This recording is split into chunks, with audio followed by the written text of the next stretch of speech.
Bonjour, on va savoir pourquoi on a tant d'accents différents dans toute la France.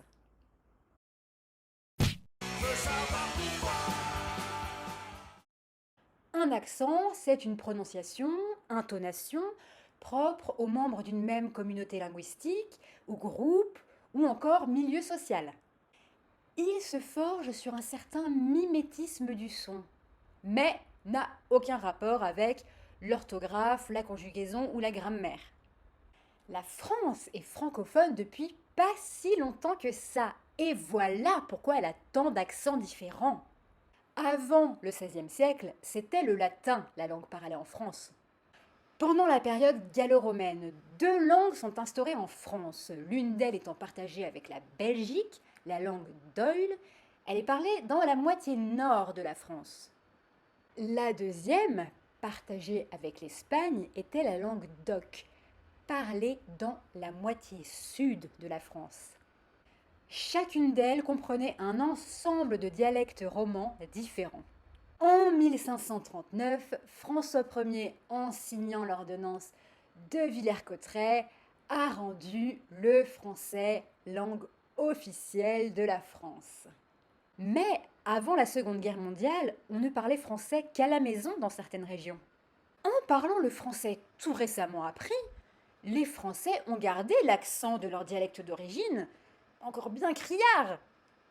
Un dialecte étant une sorte de mini-langue régionale, les Français avaient l'accent, mais pouvaient aussi en changer en fonction de leur milieu social ou du paraître qu'ils voulaient renvoyer. Ce qui multipliait les accents en faisant des centaines.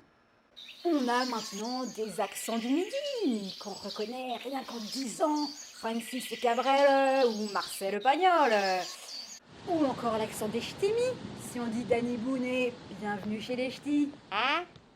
Une question se pose encore sur l'accent dans notre capitale. Y a-t-il un accent parisien? Le brassage des populations dans Paris fait entendre un nombre incroyable d'accents. Celui qui sort du lot et reste donc le plus courant est l'accent parisien. Donc, contrairement à ce que certains pensent, oui, il y a un accent parisien. Et comme dans beaucoup de régions, il y a plusieurs accents parisiens. Basés sur la prononciation citadine, des classes moyennes, plutôt cultivées parisiennes, ou encore l'accent le plus entendu qu'on entend dans les médias, qui essaie de parler de façon la plus épurée possible. Malheureusement, les accents s'estompent en France. Probablement parce qu'avant, on restait dans la même maison, se lassant de génération en génération et on gardait le même accent. Alors qu'aujourd'hui, les Français déménagent de plus en plus, adaptant leur accent en fonction de là où ils sont. En plus, au XIXe siècle, en France, les médias ont lancé l'accent à emprunter.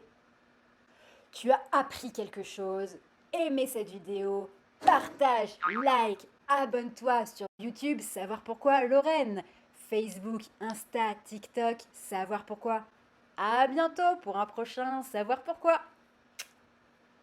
Maintenant le jeu. Arriveras-tu à trouver les 5 pièces de puzzle des patois manquants dans ma petite France? Réponse la semaine prochaine. Il ouvre un large bec, un bazar. Là, le fromage qui va par terre. Ja, bonjour, die zwei. Wie geht's so? Vous mettez tout au piquet, et quand on parle au piquet, et quand on arrive à la maison, Il paraît, ça, mais qui que se passe le vatissin? C'est de vrais bestiaux. Moi, quand ils passent, j'en serre des fesses. Réponse au jeu de la semaine dernière. As-tu trouvé l'erreur cachée dans chacune des deux images? Image 1, le cheval a 6 pattes. Image 2, la femme a les cheveux au vent, mais la voiture ne roule pas. Et de toute façon, elle ne peut pas avoir les cheveux au vent dans ce sens, puisque vu le drapeau, le vent vient de l'autre sens. Félicitations si tu avais trouvé. Mon accent, c'est le soleil de ma planète. Je peux pas l'ôter comme une paire de